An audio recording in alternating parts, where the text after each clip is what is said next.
तो dragon ball के part 1 में अभी तक हमने देखा गोकू पहाड़ों में अकेला रहता है। एक दिन उसकी बुल्मा से मुलाकात होती है और ये लोग ड्रैगन बॉल ढूंढने में लग जाते हैं और इनके रास्ते में काफी सारे मॉन्स्टर आते हैं, लेकिन गोकू सभी को मजा चखा देता है और गोकू के काफी सारे नए दोस्त भी बनते हैं और उसे उड़ने वाला फ्लाइंग निम्बस भी मिलता है। और इस कहानी में पिलॉफ नाम का विलन भी है जो कि भाई इनसे ड्रैगन बॉल छीनना चाहता है ताकि वो पूरी दुनिया पे राज कर सके।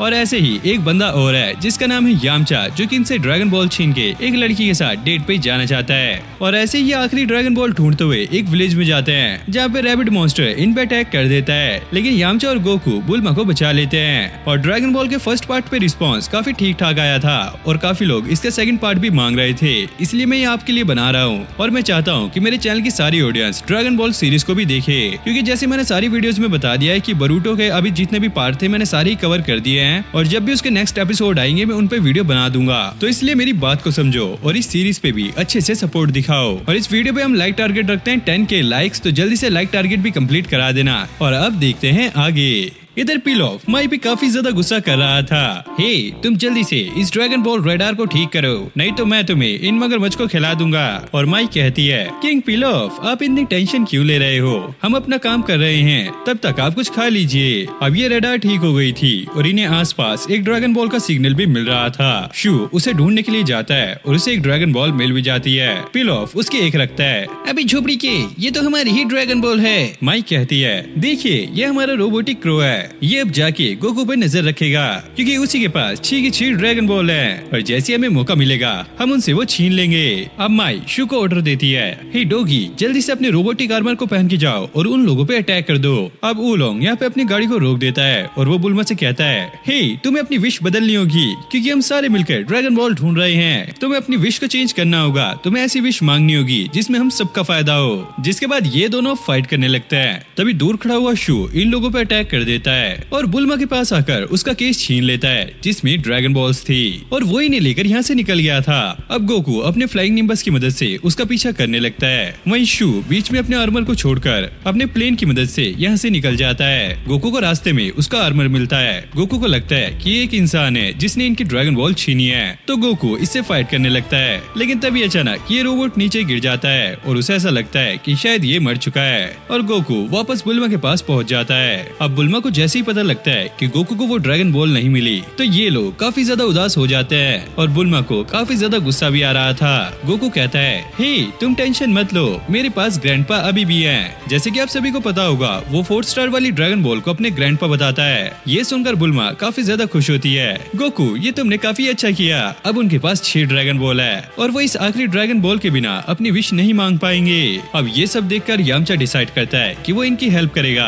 हे गाइस क्या तुम्हें हेल्प चाहिए, मैं तुम्हें लिफ्ट दे सकता हूँ। अब बुल्मा यामचा की काफी ज्यादा तारीफ करती है। यामचा तुम तो एक हीरो हो, तुमने सही टाइम पे आके हमारी हेल्प की, चलो जल्दी से अब अपनी आंखें बंद करो। यामचा को ऐसा लगता है कि बुल्मा उसे किस करने वाली है, लेकिन भाई उसे तो अपनी ड्रैगन बॉल रेडार चेक करनी थी और वो आंखें खोल के देखता है यहाँ पे तो कुछ हुआ ही नहीं है। अब ये लोग उसी लोकेशन पे जा रहे होते हैं जहाँ पे इनकी ड्रैगन बॉल है। अब ये लोग पिलॉफ के कासल के पास पहुँच गए थे और पिलॉफ तो ड्रैगन बॉल पाके काफी ज्यादा बौखला गया था, लेकिन उसे पता लगता है कि अभी यहाँ पर एक और ड्रैगन बॉल मिसिंग है जो कि गोकू के पास है, इसलिए वो इन लोगों के लिए एक ट्रैप बनाता है और अपने कासल में इन्हें आने देता है। और जैसे ही अंदर एंटर करते हैं यहाँ पर अलग अलग ट्रैप एक्टिवेट हो जाते हैं और यामचा यहाँ पे अपनी पावर दिखाता है और वो बुल्मा को इनसे बचा लेता है। और बुल्मा तो चाहती यही थी कि यामचा उसकी मदद करे और ये उससे जाके चिपके और ये लोग अपनी ड्रैगन बॉल को बचाने का पूरा ट्राई कर रहे थे, क्योंकि अगर ये ड्रैगन बॉल पिलॉफ के हाथ लग गई तो इनकी सारी मेहनत पे पानी फिर जाएगा। वहीं पिलॉफ ने इन्हें अपने कासल में कैद कर लिया था। यामचा और गोकू यहाँ से बाहर निकलने की ट्राई करते हैं, लेकिन वो इसमें फेल हो जाते हैं और पिलॉफ फिर से सपना देखने लगता है। हे बस एक ड्रैगन बॉल और इसके बाद मैं दुनिया पे राज करूंगा। अब पिलॉफ अपने चमचों को ऑर्डर देता है, जाओ जाके वो ड्रैगन बॉल ढूंढ के लाओ। जिसके बाद ये लोग बाहर जाते हैं और उसकी कार में चेक करने लगते हैं, लेकिन इन लोगों को वो ड्रैगन बॉल यहाँ पे नहीं मिलती। अभी ने ये कंफर्म हो गया था कि जरूर वो ड्रैगन बॉल गोकू या बुल्मा के के पास होगी। माई पिलोफ से ये कहती है जरूर वो ड्रैगन बॉल इस बोने बंदर के पास होगी। पिलोफ कहता है जरा एक मिनट, वो बंदर तो है लेकिन ये बोना बोना कहना बंद करो। जिसके बाद पिलोफ अब गोकू की टीम से बात करने का ट्राई करता है और बुल्मा तो भाई उस पर भड़क जाती है। ओए चचुंदर की दुम, तू है कौन और तूने हमें यहाँ पे बंद क्यों किया है? मेरा नाम है सम्राट पिलोफ और मैं बहुत जल्दी इस दुनिया पे राज करने वाला हूँ और उसके लिए मुझे तुम्हारी वो आखिरी ड्रैगन बॉल चाहिए। अब भाई ये सुनकर बुल्मा का दिमाग घूमने लगता है। तेरी पैंस की टेंट, तूने कभी देखी भी है वो ड्रैगन बॉल? ये नीला छछुंदर हमसे छीनेगा वो ड्रैगन बॉल। और भाई उसने पिलोफ की अच्छी खासी बजा दी थी। पिलोफ को अपनी बेइज्जती बर्दाश्त नहीं होती और वो एक मशीन के थ्रू बुल्मा को वहाँ से निकाल लेता है। अब तुम्हें इसकी सजा मिलेगी। अब पिलोफ बुल्मा को टॉर्चर करने वाला था और वो उसे एक फ्लाइंग किस देता है। क्या फ्लाइंग किस? और बुल्मा उसकी और ज्यादा बजाने लगती है। अबे नीले छुचुंदर, मुझे तो ऐसा लगा था तू काफी ब्रूटल तरीके से मुझे ट्रीट करेगा, लेकिन तू तो एक नंबर का फुद्दू है। और भाई अपनी बेइज्जती सुनकर पिलोफ उसे दोबारा से प्रिजन में भेज देता है। एक बार मैं अपनी विश पूरी कर लूं, फिर मैं इस लड़की को बताऊंगा कि असली पनिशमेंट क्या होती है। अब ये लोग एक और प्लान बनाते हैं और ये प्रिजन में एक गैस छोड़ देते हैं जिससे गोकू और बाकी सभी यहाँ पे बेहोश हो गए थे। प्रिजन खुलते ही अब पिलोफ अंदर चला जाता है और गैस की वजह से ये भी यहाँ पे बेहोश हो जाता है। अबे भाई ये बोना मतलब भाई फुद्दू यही है। अब पिलोफ के असिस्टेंट आकर इनसे वो ड्रैगन बॉल ले लेते हैं और ऊपर आकर पिलोफ को ये दिखाने लगते हैं। ये देखकर पिलोफ काफी ज्यादा एक्साइटेड होता है और वो जल्दी से इन ड्रैगन बॉल को लेकर बाहर चले जाते हैं ताकि वो अपनी विश मांग सके।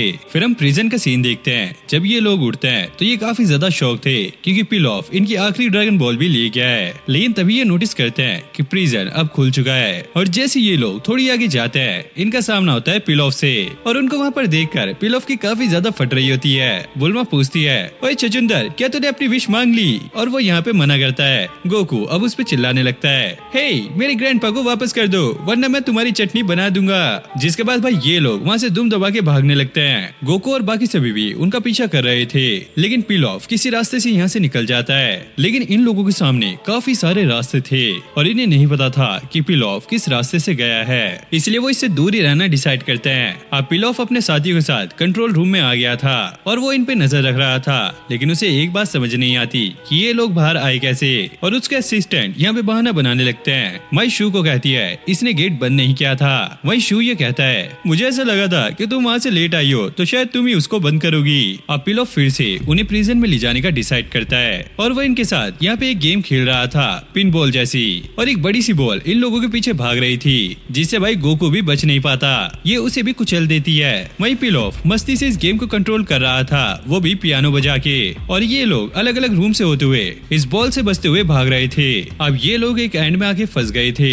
पिलोफ अब अपनी गेम को एंड करता है और ये लोग अब फिर से प्रिजन में आ गए थे। मतलब कि भाई इस छुटकू ने इस गेम की मदद से ही इन्हें दोबारा प्रिजन में डाल दिया। भाई इस छपरी में थोड़ा सा दिमाग तो है। अब पिलोफ सारी ही ड्रैगन बॉल्स को लेकर बाहर आ गया था और वो यहाँ पे शेनरोन को बुलाने की ट्राई करता है। अंदर यामचा गोकू से ये कहता है इन दीवारों को तोड़ने का बस अब एक ही रास्ता है, गोकू कामेहामेहा वेव का इस्तेमाल करो। और गोकू कहता है अरे हाँ तुमने सही कहा, लेकिन तुम्हें इसके बारे में कैसे पता लगा? अरे बेवकूफ, इसके बारे में बात करने का टाइम नहीं है, जल्दी उसका इस्तेमाल करो।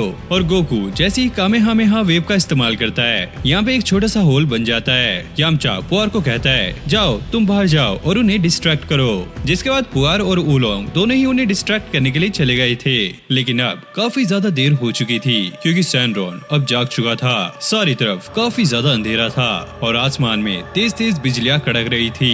पुआर और ऊलोंग तो ये देखकर वहीं पे रुक जाते हैं क्योंकि उनकी काफी ज्यादा फटने लगती है। और भाई जिसने शैनरोन को समन किया था यानी कि पिलोफ, इसकी तो भाई उनसे भी ज्यादा फट रही होती है। अब शैनरोन को यहाँ पे देखकर गोकू, बुल्मा, यामचा काफी ज्यादा रोने लगते हैं। यामचा कहता है अबे यार अब मैं डेट पे कैसे जाऊंगा? और बुल्मा कहती है अब मेरा बॉयफ्रेंड कैसे बनेगा? और गोकू कहता है अरे तुम लोग हटो, मुझे देखने दो बाहर क्या चल रहा है। अब शैनरोन पिलोफ से ये कहता है अब मुझे इतना वेट मत कराओ, बताओ तुम्हारी क्या विश है? वही ऊलोंग और पुआर की काफी ज्यादा फट रही होती है, लेकिन ऊलोंग कहता है हमारे पास बस यही मौका है, अब मेरा डर गया तेल लेने, मैं जा रहा हूँ उसको रोकने। अब पिलोफ अपनी विश मांगने लगता है। मुझे इस दुनिया का सबसे बड़ा। तभी ओलोंग बीच में टपक जाता है। मुझे इस दुनिया की सबसे आरामदायक और खुशबूदार चड्डी चाहिए। और शैनरॉन उसकी विश को पूरी कर देता है और इस तरह उसने पिलॉफ की विश पूरी तरीके से खराब कर दी। अब शैनरॉन यहाँ से जाने लगता है और सारी ड्रैगन बॉल इधर उधर बिखर गई थी। ये देखकर पिलॉफ को काफी ज्यादा गुस्सा आता है और वो अपने लोगों से कहता है, मुझे ये पिग जिंदा चाहिए, मैं इसे अपने नाश्ते में खाऊंगा। लेकिन ओलोंग तो भाई पुआर को लेके वहाँ से निकल गया था। इधर गोकू ने कामेहामेहा वेव का इस्तेमाल करके इस प्रिजन को अब तोड़ दिया था, लेकिन इसमें उसकी काफी ज्यादा एनर्जी लग गई थी, तो अब वो बहुत ज्यादा थक चुका है। लेकिन शू और माई गोकू और उसके साथियों पे भी अटैक कर देते हैं। वो लोग यहाँ से भागने लगते हैं। शू अपनी डॉग आर्मी को यहाँ पे बुला लेता है, लेकिन गोकू को डॉग्स को देखकर उसके मुंह में पानी आने लगता है। अब गोकू उनसे फाइट करने लगता है, लेकिन वो पहले ही काफी ज्यादा थका हुआ था, तो इसलिए ये लोग अब उन्हें पकड़ लेते हैं। जिसके बाद पिलॉफ अभी ने एक न्यू प्रिजन में डाल देता है, जिसकी दीवारें लोहे की बनी हुई थी और ये लोग चाहकर भी यहाँ से बाहर नहीं निकल सकते।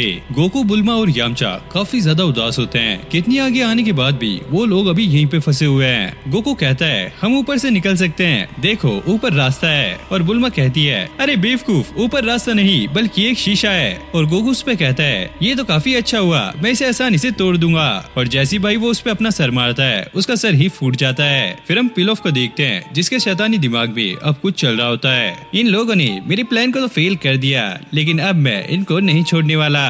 और वो माइक के थ्रू इन लोगों से ये कहने लगता है, आज की रात ये तुम्हारी आखिरी रात होने वाली है, चाहे इसमें तुम सो जाओ या फिर तुम रात के नजारे ले सकते हो, क्योंकि सुबह होते ही इस कांच से जो रोशनी अंदर आएगी वो तुम्हें जला के बिल्कुल भून डालेगी। ये सुनकर अब इन लोगों की काफी ज्यादा फटने लगती है, क्योंकि ऊपर जो ग्लास लगा हुआ है ये एक मैग्नीफाइंग ग्लास है और जैसे ही इस पे सूरज की रोशनी पड़ेगी ये लोग जलना स्टार्ट हो जाएंगे।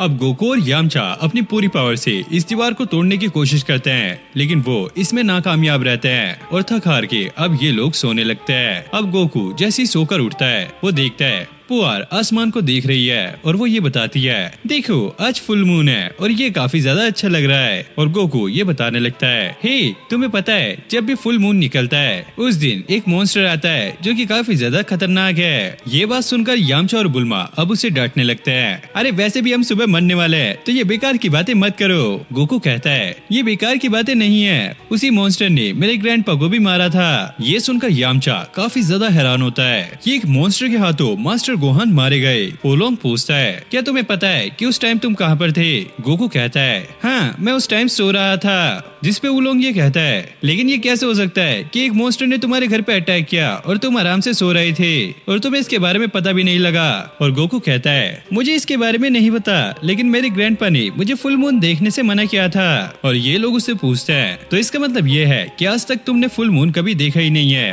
गोकू कहता है, अरे नहीं मैंने उसे देखा है, लेकिन उसे देखने के बाद मैं सो गया था। अब इन लोगों की काफी ज्यादा फटने लगती है, क्योंकि इन्हें लग रहा था कि गोकू ही वो मॉन्स्टर है जिसने अपने ग्रैंडपा को मारा है, क्योंकि शायद चांद को देखने के बाद वो एक मॉन्स्टर बन गया था और उसके बाद इसे कुछ भी याद नहीं है। बुल्मा गोकू को चांद की तरफ देखने से मना करती है और वो कहती है, वो एक कीड़ा है, उसकी तरफ मत देखना। और भाई ये सुनकर गोकू उसकी तरफ देखने लगता है और वो कहता है, अरे नहीं वो तो एक चांद है और इससे गोकू को कुछ नहीं होता। ये देखकर वो लोग एक चैन की सांस लेते हैं, लेकिन तभी अचानक गोकू की बॉडी में कुछ होने लगता है और अब गोकू की आंखें भी लाल होने लगती हैं। ये लोग गोकू को कहते हैं, गोकू ऐसा मजाक करना बंद करो। लेकिन भाई जब गोकू उस मॉन्स्टर में ट्रांसफॉर्म होने लगता है इन लोगों की काफी ज्यादा फटने लगती है। अब गोकू एक बड़ा सा गोरिल्ला बन गया था और ये जो प्रिजन थी वो भी अब टूट चुकी थी। जिसके बाद गोकू पिलॉफ के कासल को अब तोड़ने लगता है। पिलॉफ और उसके साथियों को ऐसा लग रहा था कि शायद बाहर एक अर्थक्वेक आया है और वो आराम से सो जाते हैं। और पिलॉफ तो यहाँ पर मस्त सपना देख रहा होता है, ये क्या हो रहा है? मैं मस्त सपना देख रहा था कि मुझे ड्रैगन बॉल फिर से मिल गई, चलो मुझे सोने दो। और भाई जब गोकू दोबारा से उनके कासल को अब ऊपर से तोड़ता है तो ये देखकर इन लोगों की काफी ज्यादा फट जाती है कि ये एक अर्थक्वेक नहीं बल्कि एक मॉन्स्टर है जो कि उनके कासल पे अटैक कर रहा है। फिर हम गोकू के साथियों को देखते हैं जो कि इस प्रिजन से बाहर निकल गए थे, क्योंकि गोकू जब मॉन्स्टर बना तो उसने इस प्रिजन को भी तोड़ दिया था। अब ये लोग ट्राई करते हैं कि जितना दूर हो सके वो इससे दूर चले जाएं, वरना ये भी यहाँ पर मारे जाएंगे। फिर हम पिलॉफ को देखते हैं जो कि यहाँ से भागने का ट्राई कर रहा होता है। वो अपने हेलीकॉप्टर में बैठ के यहाँ से निकल जाता है। गोकू ने इस पूरे कासल को तोड़ दिया था और एक टुकड़ा वो बुल्मा के ऊपर फेंक के मारता है, लेकिन यामचा उसे बचा लेता है। पिलॉफ अब जाते हुए ये कहता है, ए हम ऐसे नहीं जा सकते, इसने मेरे कासल को पूरा तोड़ दिया है, मैं इसे खत्म करके रहूंगा। और भाई वो अपने एरोप्लेन से गोकू पे अटैक करने लगता है, लेकिन इससे उसको कुछ भी नहीं होता। जिसके बाद पिलॉफ अपने नमूनों को ये ऑर्डर देता है, इस गोरिल्ला के ऊपर मिसाइल से अटैक करो, मुझे आज ये मरा हुआ चाहिए।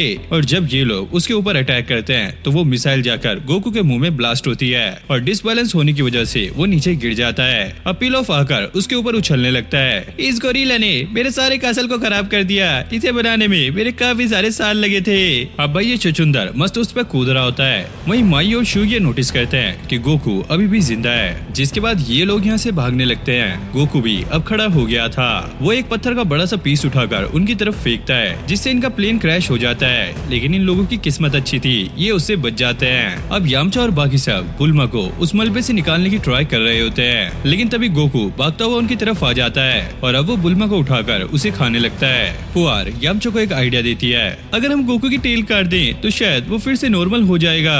यामचा को ये आइडिया काफी ज्यादा अच्छा लगता है और वो अपने वुल्फ फैंग फिस्ट का इस्तेमाल करके पत्थरों से वहाँ पे एक स्वॉर्ड बना लेता है। और जैसे वो गोकू की टेल काटने जाता है वो देखता है ये काफी ज्यादा मोटी है और वो इससे नहीं कट रही है और वो उसके टेल पे ही लटक जाता है। लेकिन इसकी वजह से गोकू अब वीक पड़ने लगता है, तो इसके बाकी साथी भी आकर उस पर लटकने लगते हैं। यामचा पुआर को एक कैंची बनने के लिए कहता है, जिसके बाद वो गोकू की टेल को काट देती है और बुल्मा को खाने से पहले ही वो अपनी नॉर्मल फॉर्म में आ जाता है। अब अगले दिन गोकू जब उठता है वो ये नोटिस करता है कि उसकी टेल वहाँ तो है ही नहीं और उसे कल रात का कुछ भी याद नहीं था और इन लोगों ने जो विश मांगनी थी वो भी अब खराब हो चुकी है। यामचा को चाहिए था कि उसकी एक गर्लफ्रेंड बने, वहीं बुल्मा भी ये चाहती थी कि उसका एक बॉयफ्रेंड हो। ड्रैगन बॉल से तो ये विश कंप्लीट नहीं होती, लेकिन ये लोग अब एक दूसरे के गर्लफ्रेंड बॉयफ्रेंड बन जाते हैं। अब इन लोगों की ये जर्नी यहीं पे एंड होती है। गोकू इनसे कहता है, हे मैं मास्टर रोशी के पास जा रहा हूँ अब ट्रेनिंग लेने के लिए, क्योंकि जब मैंने प्रिजन की वॉल पे पंच किया था तो मेरे से वो दीवार टूटी नहीं, तो मुझे लगता है अगर मैं उनसे ट्रेनिंग लूंगा तो मैं और भी ज्यादा स्ट्रॉन्ग बन जाऊंगा, बिल्कुल मेरे ग्रैंडपा जैसे। अब बाकी सब बुल्मा के साथ उसके शहर जाने का डिसाइड करते हैं और ये लोग वादा करते हैं कि 1 साल बाद फिर से ये ड्रैगन बॉल्स को ढूंढेंगे। जिसके बाद ये लोग अब अपने अपने रास्ते निकल जाते हैं और गोकू यहाँ पे अपने जर्नी के एक्सपीरियंस को भी शेयर करता है। उसी जर्नी में काफी ज्यादा मजा आया। उसे पता नहीं था कि सच में दुनिया में ऐसे ऐसे लोग होते हैं जो कि उसे इतना ज्यादा प्यार करेंगे और मैंने काफी अच्छे दोस्त भी बनाए और इस जर्नी से मैंने अपने करीबियों को ढूंढ लिया है जिनके पास जाके अब मैं ट्रेनिंग कर सकता हूँ। और गोकू अपने घर पे पहुँच के अपना सामान उठाता है और मास्टर रोशी के घर की तरफ निकल जाता है। फिर हम यमचा और बुल्मा को देखते हैं जिनके एयरप्लेन का फ्यूल बीच जंगल में खत्म हो गया था और ये वहीं पर क्रैश कर जाते हैं। बुल्मा यमचा से एक और डायनो कैप्सूल मांगती है, लेकिन वो उसे बताता है, अरे यही डायनो कैप्सूल आखिरी था और अब हमारे पास कोई भी रास्ता नहीं है, हमें पैदल ही ये जंगल क्रॉस करना होगा। तभी इन लोगों को अजीब सी आवाज सुनाई देती है और ये सुनकर ये लोग काफी ज्यादा डरने लगते हैं। बुल्मा कहती है, पता नहीं ये आवाज किसकी होगी। यमचा कहता है, अरे मुझे तो ऐसा लग रहा है कि ये किसी इंसान की आवाज है। बुल्मा उस पर चिल्लाने लगती है, इस बीच जंगल में इंसान कहाँ से आएगा। और वो लोग यहाँ से भागने लगते हैं और उसी जंगल में हम एक छोटे से बच्चे को देखते हैं जो कि काफी ज्यादा स्ट्रॉन्ग था। एक ही लात और पंच से वो यहाँ के सारे ही पेड़ को तोड़ रहा था। वहीं गोकू अपने फ्लाइंग निम्बस पे बैठ के मास्टर रोशी के घर पहुँच गया था। हे मास्टर रोशी, आप कहाँ पर हो, मैं आ गया। लेकिन वो यहाँ पे कोई भी रिस्पॉन्स नहीं देते क्योंकि वो टीवी पे बैठकर योगा क्लास देख रहे थे। तभी गोकू जाकर उनके कान में चिल्लाने लगता है, हे मास्टर रोशी, मैं आपसे ट्रेनिंग लेने आ गया, चलो स्टार्ट करते हैं। लेकिन वो गोकू को मना करते हैं, गोकू अभी मुझे परेशान मत करो, मैं वैसे भी अभी तुम्हें ट्रेनिंग नहीं दूंगा। और वो कहता है, तो ठीक है, मुझे कुछ खाने के लिए दे दीजिए, मुझे काफी ज्यादा भूख लग रही है। जिसके बाद गोकू फ्रिज में जाके सारा खाना खाने लगता है और वो सभी को ही खत्म कर देता है। ये देखकर मास्टर रोशी काफी ज्यादा शॉक होते हैं। हे ये तुमने क्या किया, और वैसे तुम यहाँ पर क्यों आए हो, तुम तो ड्रैगन बॉल्स को ढूंढ रहे थे। और गोकू उन्हें सारी बात समझा देता है कि उनके साथ क्या क्या हुआ और कैसे उनकी विश खराब गई। और वैसे बुल्मा और यामचा भी अब शहर पहुँच गए होंगे और वो लोग वहाँ पर काफी सारी मस्ती कर रहे होंगे। फिर हम एक डेजर्ट में यामचा और बुल्मा वगैरह को देखते हैं जहाँ पर काफी ज्यादा गर्मी थी। यामचा अब कंपास को देखता है और इन्हें पता लगता है अभी तक ये जितनी दूर चले हैं वो गलत रास्ता था। फिर उसी डेजर्ट में हम उस बच्चे को देखते हैं जो कि यहाँ पे भी ट्रेनिंग कर रहा था और ये इतनी तेज भाग रहा होता है कि ये यहाँ पे भी एक तूफान ला देगा।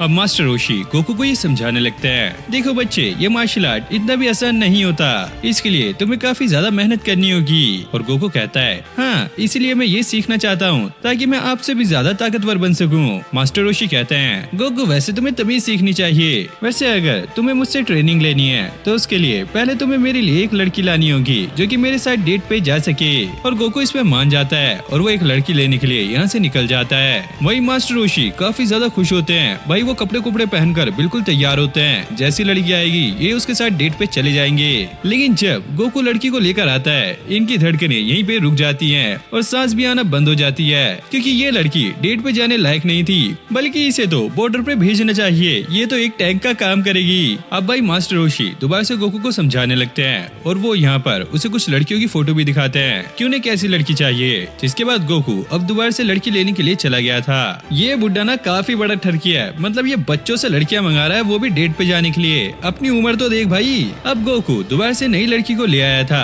और वो मास्टर रोशी को आवाज लगाने लगता है, हे मास्टर रोशी मैं आ गया। और भाई वो बुड्ढा अंदर से ही झांकने लगता है कहीं इस बार ये किसी और बवाल लड़की को तो नहीं ले आया। लेकिन इस बार इसके साथ जो लड़की आई होती है वो काफी ज्यादा सुंदर थी।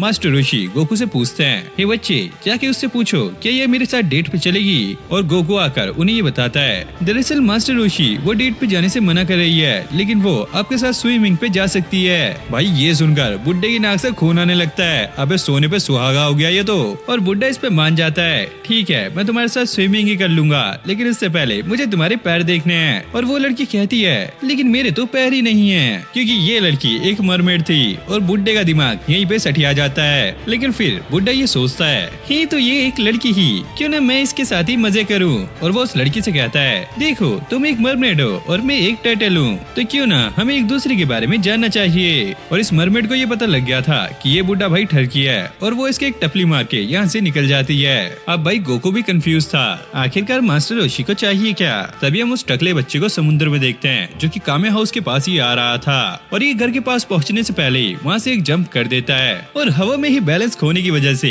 ये सीधा मुंह के बल गिरता है। अब ये बच्चा मास्टर रोशी को बताने लगता है, मास्टर रोशी मेरा नाम क्रिलिन है और मैं आपसे ट्रेनिंग लेने आया हूँ। मास्टर रोशी उसे मना करते हैं, अब सारे रूल बदल चुके हैं, मैं ऐसे किसी को भी ट्रेनिंग नहीं देता। लेकिन क्रिलिन को पता था कि ये बुड्ढा एक नंबर का ठरकिया है, तो वो इसके लिए काफी सारी मैगजीन लाया होता है। ये देखकर बुड्ढा काफी ज्यादा खुश होता है और वो इनसे कहता है, ठीक है मैं तुम्हें गोकू के साथ ट्रेनिंग दूंगा, लेकिन उसके लिए तुम्हें मेरे लिए एक लड़की लेके आनी होगी जिसके साथ मैं डेट पे जा सकूं। अब क्रिलिन जाने के लिए फ्लाइंग निम्बस पे चढ़ने लगता है, लेकिन वो इसे एक्सेप्ट नहीं करता। ये देखकर मास्टर रोशी उस पे गुस्सा करने लगते हैं, लेकिन भाई इस टकले बच्चे को पता था कि उन्हें खुश कैसे करना है, तो वो उन्हें और भी कई सारी मैगजीन देता है और वो इसके लिए मान जाते हैं। अब गोकू और क्रिलिन मास्टर रोशी के लिए एक लड़की ढूंढने के लिए निकल गए थे। थोड़ी आगे जाने के बाद गोकू क्रिलिन से कहता है, ये देखो नीचे एक इंसान दिख रहा है, क्या ये मास्टर रोशी के लिए सही रहेगा। और भाई क्रिलिन उस पर चिल्लाने लगता है, ओए बेवकूफ तुझे इतना नहीं पता, वो एक आदमी है और हमें एक लड़की को ढूंढना है। और गोकू उससे कहता है, अरे वाह तुम तो इसमें काफी ज्यादा एक्सपर्ट हो, तुम्हें तो पता लग जाता है कौन लड़की है और कौन लड़का। और वो टकलू कहता है, अरे यार इसमें महान बात क्या है, कोई भी इजीली बता सकता है। लेकिन गोकू कहता है, मुझे लड़के और लड़कियों में बिल्कुल भी फर्क नहीं पता लगता जब तक मैं उन्हें टच न कर लूं। और क्रिलिन उससे कहता है, हे तुम मेरे से दूर ही रहना, मैं पहले बता रहा हूँ मैं एक लड़का हूँ। और ऐसे ही ये अपनी खोज जारी रखते हैं। वहीं दूर डेजर्ट में हम कुछ वांटेड लोगों के पोस्टर देखते हैं और इसमें एक लड़की का पोस्टर भी था और ये काफी ज्यादा खतरनाक है और इस लड़की ने इस एरिया में काफी ज्यादा आतंक मचाया हुआ है। फिर हम शॉप में एक हंटर को देखते हैं जो कि उस लड़की को मारने के लिए आया होता है, क्योंकि उसे इन्फॉर्मेशन मिली थी कि वो लड़की यहाँ पे आने वाली है। तभी यहाँ पर एक लड़की की एंट्री होती है, लेकिन ये वो वाली लड़की नहीं है जो कि वांटेड लिस्ट में है। लेकिन ये हंटर उससे फ्लर्ट करने लगता है और उसे एक ड्रिंक भी ऑफर करता है, हे लड़की मुझे लगता है तुम मुझे पसंद आने लगी हो, तो क्या तुम मेरे साथ चलोगी। और भाई ये लड़की उसके साथ जाने के लिए मान भी जाती है, लेकिन तभी यहाँ पर हवा चलने लगती है और इस लड़की को काफी तेज छींक आती है, जिससे सारे लोग शॉक हो गए थे, क्योंकि ये लड़की अब दूसरी लड़की बन चुकी है जो कि वांटेड लिस्ट में थी। और इस लड़की की दो पर्सनैलिटी है, एक वो शांत वाली और दूसरी ये चोर वाली। और ये लड़की आते ही यहाँ पे तबाही मचा देती है और ये काफी ज्यादा खतरनाक थी और उस हंटर की भी इसने गेम बजा दी थी। अब वो लड़की यहाँ से भागने लगती है। वहीं दूसरी तरफ हम गोकू और क्रिलिन को देखते हैं जो कि एक लड़की ढूंढने के लिए इसी तरफ आ रहे थे। क्रिलिन कहता है, हे गोकू तुम्हें क्या लगता है हमें इस डेजर्ट में कोई लड़की मिलेगी। और गोकू कहता है, हाँ क्यों नहीं, ये भी तो एक जमीन का पार्ट है, यहाँ पे हमें लड़की मिल सकती है। जिसके बाद हम उस वांटेड लड़की को देखते हैं जिसने अब एक ट्रेन को भी लूट लिया था और इसके बाद पुलिस भी इसका पीछा करने लगती है। लेकिन इस लड़की को अब दोबारा से छींक आ रही थी और ये सोचती है अगर ये अपनी दूसरी पर्सनैलिटी में चली गई तो ये पकड़ी जाएगी और पुलिस भी अभी तक इसका पीछा कर ही रही होती है, लेकिन तभी अचानक इस लड़की को छींक आ ही जाती है और ये अपनी पहले वाली पर्सनैलिटी में चली जाती है, जिसके बाद इसे कुछ भी याद नहीं रहता कि इसने क्या किया है और पुलिस इसे पकड़ने ही वाली थी। तो ये लड़की अब जोर जोर से चिल्ला रही थी और इस लड़की की आवाज सुनकर गोकू यहाँ पर पहुँच जाता है और वो इन पुलिस वालों की छुट्टी कर देता है। वहीं क्रिलिन दूर से खड़ा हुआ ये सारा कुछ देख रहा था। गोकू अब क्रिलिन से पूछता है, हे क्रिलिन, तुम्हें क्या लगता है मास्टर रोशी को ये लड़की कैसी लगेगी? और भाई ये टकला बोना उसे पूरा एनालाइज करने लगता है। मुझे लगता है कि ये लड़की चल जाएगी। और भाई ये लोग उस लड़की को बिठाकर मास्टर रोशी के घर की तरफ निकल जाते हैं और इन लोगों ने इस लड़की को ये बहाना मारा होता है, अगर तुम ऐसे ही बाहर घूमती रहोगी तो पुलिस तुम्हें पकड़ लेगी, इसलिए तुम हमारे साथ चलो, हमारे मास्टर का घर तुम्हारे लिए काफी सेफ रहेगा।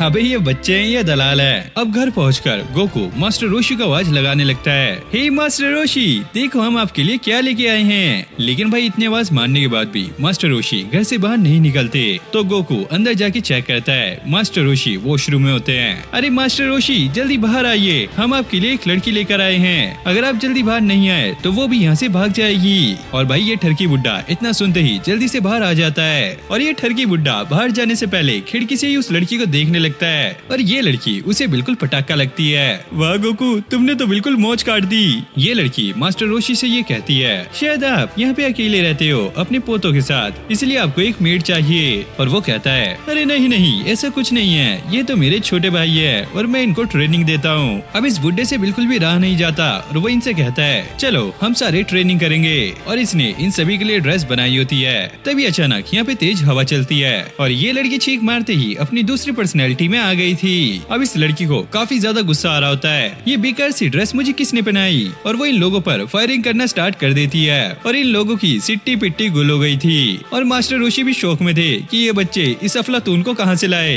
और फिर दोबारा छींक आने के बाद ये लड़की अब ठीक हो गई थी। अब अगले दिन मास्टर रोशी अपने घर को एक डायनो कैप्सूल में बदल लेते हैं और ये एक बड़े से आइलैंड पे जा रहे हैं ताकि ये क्रिलिन और गोकू को सही से ट्रेनिंग दे पाए। अब ये लोग इस आइलैंड पे पहुंच गए थे। मास्टर रोशी नोटिस करते हैं कि गोकू यहाँ पर नहीं है। लॉन्च कहती है वो तो अपने फ्लाइंग निम्बस पे बैठ के पूरे आइलैंड की चक्कर लगाने गया है। गोकू आके ये बताने लगता है, मास्टर रोशी, इस आइलैंड पे तो काफी सारे इंसान हैं। और रोशी ये कहते हैं, तुम टेंशन मत लो, मैं सबको ट्रेनिंग नहीं देने वाला।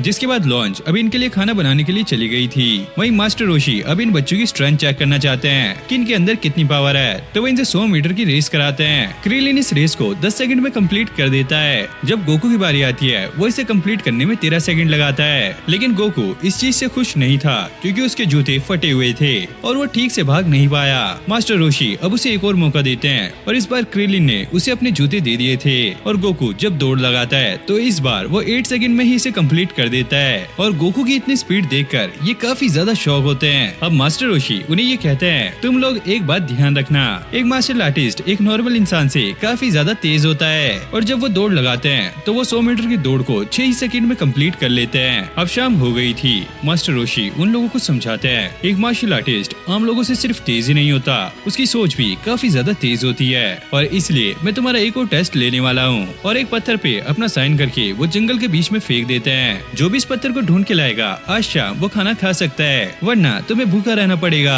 और खुद वो आराम करने के लिए चले गए थे और ये लोग अब पत्थर ढूंढने के लिए निकल जाते हैं। गोकू तो खाई से ही नीचे कूद जाता है उस पत्थर को ढूंढने के लिए, लेकिन ये टकला क्रिलिन काफी ज्यादा तेज होता है। वो दूसरे पत्थर को उठाकर उस पे मास्टर रोशी का नाम लिखता है और वो मास्टर रोशी को चेप देता है। और मास्टर रोशी तो है ही मास्टर, वो पत्थर वो उसके सिर पे ही दे के मारते हैं। ये तुम्हारी अच्छी कोशिश थी, लेकिन मुझे पता है ये नकली पत्थर है, तुम्हें जाके असली वाला ढूंढना होगा। वहीं हम जंगल में गोकू को देखते हैं जो कि उस पत्थर को सारी तरफ खोज रहा होता है। तभी अचानक उसे वो पत्थर मिल जाता है और ये पाकर वो काफी ज्यादा खुश था। अब क्रिलिन भी यहाँ पे आ जाता है। वो देखता है गोकू को ये पत्थर मिल चुका है तो वो यहाँ पे एक स्कीम लगाता है, हे गोकू, जरा मुझे ये पत्थर देखने दो, हो सकता है ये नकली हो। और ये गंजा जैसे इस पत्थर को अपने हाथ में लेता है वो इसे लेकर यहाँ से भाग जाता है। अब ये गंजा मास्टर रोशी को ये पत्थर दिखा के खाना खाने के लिए तैयार हो गया था। वहीं गोकू बेचारा काफी ज्यादा उदास था क्योंकि उसे आज का खाना नहीं मिलेगा। मास्टर रोशी लॉन्च की काफी ज्यादा तारीफ करते हैं, हे आज का खाना तो काफी ज्यादा अच्छा है, तुम ये कहाँ से लाई? लॉन्च कहती है, दरअसल ये मछलियाँ किसी मछुआरे ने मुझे सस्ते में दे दी थी, लेकिन इन्हें कहते क्या है ये मुझे याद नहीं आ रहा है, शायद हाँ इसे बफर फिश कहते हैं। और जैसे ही इन्हें ये पता लगता है इनकी सिट्टी पिट्टी गुल हो जाती है क्योंकि ये फिश काफी ज्यादा जहरीली होती है और ये लोग मस्ती से इसे खा रहे हैं और इससे इनकी हालत काफी ज्यादा खराब हो गई थी। और वैसे तो क्रिलिन को इसके किए की सजा मिल रही है। वहीं मास्टर रोशी ने गोकू से पूछा भी नहीं कि उसे पत्थर क्यों नहीं मिला। वहीं अगले दिन गोकू अपनी ट्रेनिंग के लिए सुबह तैयार था, लेकिन मास्टर रोशी की हालत काफी ज्यादा खराब होती है, इसलिए वो आज का ब्रेक लेते हैं। और इसी के साथ ड्रैगन बॉल का ये पार्ट भी यहीं पे एंड हो जाता है। तो गाइस आपको आज की वीडियो कैसी लगी कमेंट करके जरूर से बताना। और हाँ, इस वीडियो पे लाइक टारगेट रखते हैं हम 10K लाइक्स, तो प्लीज इसका लाइक टारगेट कंप्लीट करा दो यार। मैंने आपकी डिमांड पे ये सीरीज स्टार्ट की है, तो प्लीज इस पे फुल सपोर्ट दिखाओ, तभी मैं इसके नेक्स्ट पार्ट जल्दी लेकर आ पाऊंगा।